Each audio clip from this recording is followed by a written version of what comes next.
وسط الاصفر والابيض شفت اجمل ورده في الدنيا، الورده الحمراء رمز الحب والالفه والموده. وصار النظر اليه وقعدت اتكلم معاه، والغريب انها كمان استجابت لي وقعدت تتكلم. منظر بديع منظر بديع، لو مكانك هطلع عيد السنه وهو فعلا يا صاحبي، فعلا فكره ولا الحق. رفعت ايدي للسماء وقلت سبحان الله، وحمدت ربنا انه خلق لنا مناظر جميله تشهد لنا وتستنفذنا لما نبص اليه. لكن للاسف الفرحه ما لقيتش، وزي ما بيقولوا كسر الغراب وطار. جيت بسولي في حضرات الطابور وقطف الورق وقطف الورده عشان يفرق نفسها يا حبيبتي. وساعتها الحمد لله لما شفت البستان من غير ورده حمراء بعد ما كان بينزلوه، وجيت في بالي اني متراقب ما اعرفش ليه. انت عارف انا سعيد فيك جدا، انت عارف ليه؟ لانك في النقطه اهو قدرت تعرف ان التلوث مش بس وبس، لا ده في كمان تلوث معنوي، زي ما في تلوث بيجيب المرض في كمان تلوث بيأذي النفس ويدمر الكسل تلوث بينات زي شجر التوت زي الكتير وثمار عديده جميله ومشكله وملونه، منها الاحمر والاسود والابيض، ورنفيد بيتغذى عليه التوت اللي بيطلع افخم انواع الحريق. وكمان تلاقيه بيستحي لما البرد يحل عليه بيوقع كل ورق من حواليه.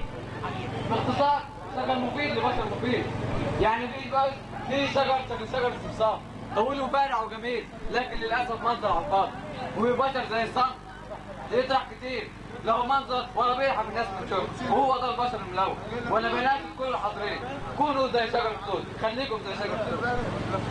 صدقوا وتأمنوا بالله انا ما فاهم اي حاجه في اي حاجه. ايه يا ابني شايف التلوث والدبان والزباله دي مشاعر الحب والولد. انا فاهمك. انت عارف الغرب الكبره الملحدين متقدمين بنواحي كتيره ليه ها؟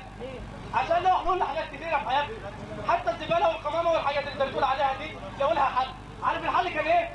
انهم حبوا نفسهم وحبوا شغلهم وحبوا وقتهم وقدروه.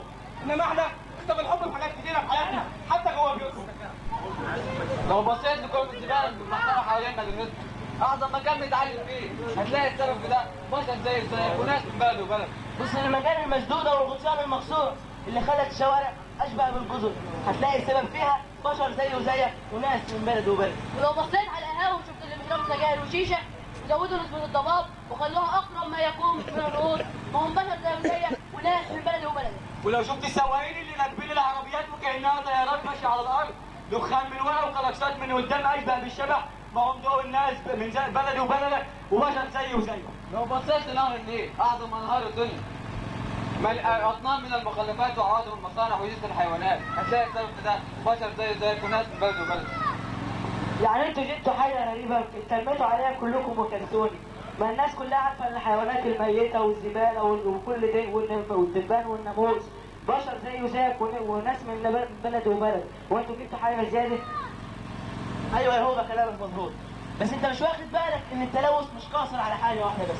لا ان التلوث مش قاصر على حاجه واحده بس، في تلوث بيئي وتلوث ضوضاء وتلوث سمع وتلوث بصر وكثير جدا من التلوثات.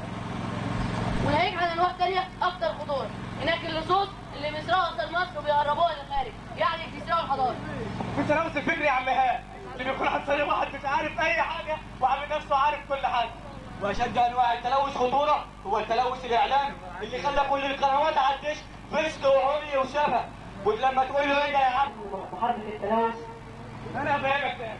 هنعتبر امتياز المدرسه كده انه اهتم بنظافه المدرسه من بره ومن جوه، حجرات تدريس، بطولات، طرقات، حديقه جميله، ملعب جميل نعرف نلعب فيه، وحديقه لما تشم الحته تفتح قلبك وتسعد حبك تفتح قلبك وتسعد حياتك وتفتح فكرك في الحلم.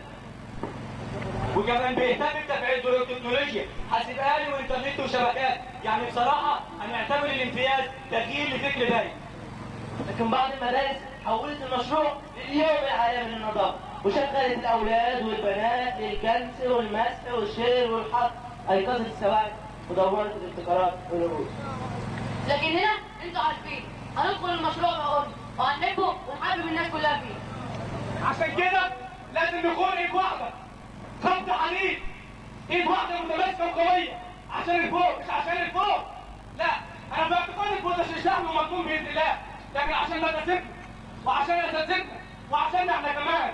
وزي ما شوقي كان بيقول بلدي وبيتي وقبل كل مكان تعليم، بلد وبيت وقبل كل مكان تعليم، بلد وبيت وقبل كل مكان تعليم. امبارح كان لينا والحاضر في ايدينا، امبارح كان لينا والحاضر في ايدينا، والمستقبل جاي يهني والشمس تكفينا.